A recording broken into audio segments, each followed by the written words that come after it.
Does your honorable court understand OCGA 24-1-106?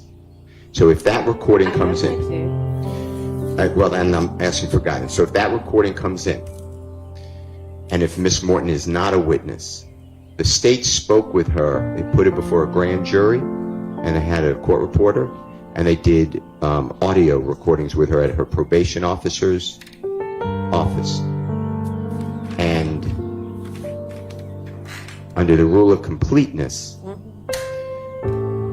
it is, you know, on that recording, it may be something that the state thinks is interesting to the jury, but it would be totally misleading if they're saying Mr. Williams is at that McDonald's.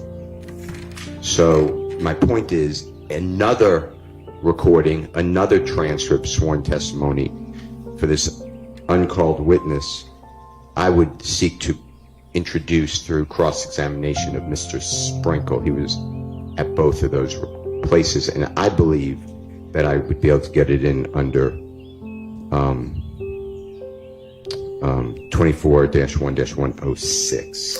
So I say that just because that's another issue if you want to do that.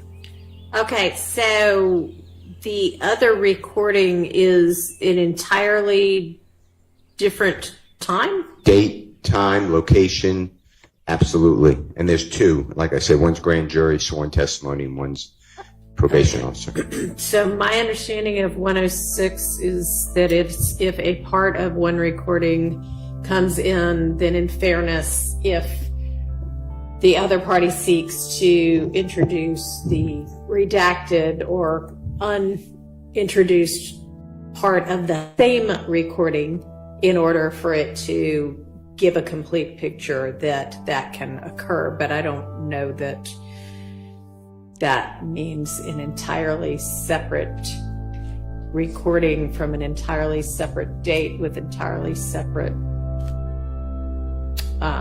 people communicating. So if you have law that indicates that, then I'll consider that. So it's OCGA 24-1-106, I'm quoting, when a writing or recorded statement or part thereof is introduced by a party, an adverse party may require the introduction at that time of any other part or any other writing, recorded statement which, in fairness, should be considered contemporaneously. Okay. All right. So if I'm reading that wrong, I apologize. All but right, those are the words, then you might have a good argument.